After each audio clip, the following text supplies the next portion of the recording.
পোনপ্ৰথমে মই সকলোকে নৱবৰ্ষৰ হিয়াভৰা শুভেচ্ছা জ্ঞাপন কৰিছোঁ। লগতে সংবাদ মাধ্যমৰ প্ৰত্যেকজন বন্ধুবৰ্গক মই নৱবৰ্ষৰ হিয়াভৰা শুভেচ্ছা জ্ঞাপন কৰিছোঁ।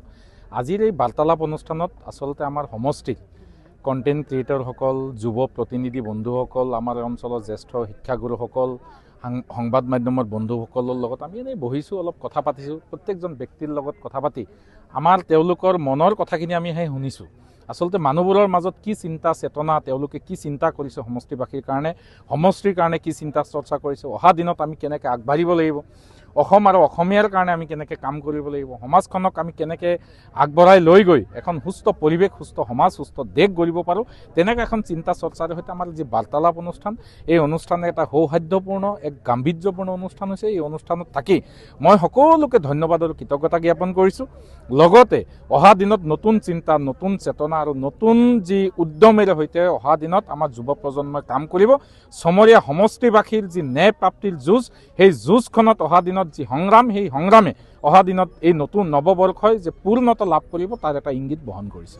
এইটোতো আমি গোটেই সমষ্টিত যোৱা 20 বছৰে মই এই সমষ্টিখনত আমি ঘূৰি আছোঁ। NSY কৰিছোঁ, ইউথ কংগ্ৰেছ কৰিছোঁ, PCC কাম কৰি আছোঁ। গতিকে আমি ঘূৰি আছোঁ, আমি দল সংগঠনৰ লগত কাম কৰি আছোঁ। আৰু এই সংগঠনৰ আমাৰ কংগ্ৰেছ দলটো তেনেকুৱা নহয় যে বিচাৰিলেই তেওঁ পাই যাব।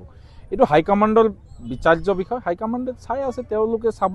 আমাৰ ইতিমধ্যে স্কেনিং কমিটি হৈছে, স্কেনিং কমিটিত আমাৰ কংগ্ৰেছ দলৰ জ্যেষ্ঠ নেত্ৰী, অল ইণ্ডিয়া কংগ্ৰেছ কমিটিৰ সাধাৰণ সম্পাদিকা অনাৰেবল প্ৰিয়ংকা গান্ধী ডাঙৰীয়ানী আমাৰ স্কেনিং কমিটিৰ চেয়াৰমেন হৈছে।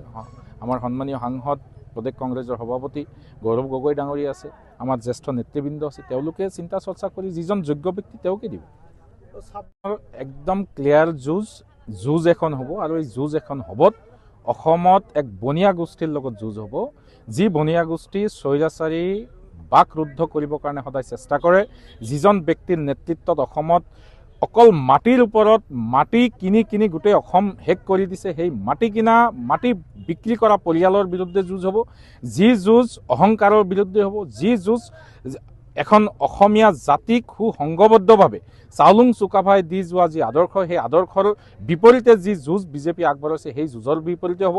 আমাৰ যি যুঁজ হ'ব, সেই যুঁজ হ'ব জুবিন দাই দি যোৱা যি বাট, সেই বাট আমি অহা দিনত আগবঢ়াই লৈ প্ৰত্যেকটো জাতি জনগোষ্ঠী, ভাষা ভাষী, ধৰ্মাৱলম্বী ব্যক্তিয়ে এখন ন্যায় প্ৰাপ্তিৰ অসম, যি সপোনৰ অসম, সেই সপোনৰ অসমৰ কাৰণে যুঁজ হ'ব। আৰু এই যুঁজত অহা দিনত হিমন্ত বিশ্ব শৰ্মা ডাঙৰীয়াৰ বেছি দিন নাই, বৰ বেছি আৰু 2 মাহ সময় আছে। এই 2 মাহ পিছত বিজেপি চৰকাৰৰ পতন হ'ব আৰু অসমত সৰ্বজন গৃহীত, অসমৰ প্ৰত্যেকজন নাগৰিকৰ অধিকাৰ সাব্যস্ত কৰিব পৰা এখন চৰকাৰ হ'ব। দেখা গৈছে যে আপুনি যিটো প্ৰথম প্ৰশ্ন কৰিছে যে লোকেল বিধায়ক নাই, ইয়াতে অহা আৰু 2 মাহ পিছত বিধায়ক পাই যাব। 2 মাহ বৰ বেছি 3 মাহ সময় আছে, 3 মাহ পিছত এজন বিধায়ক পাব।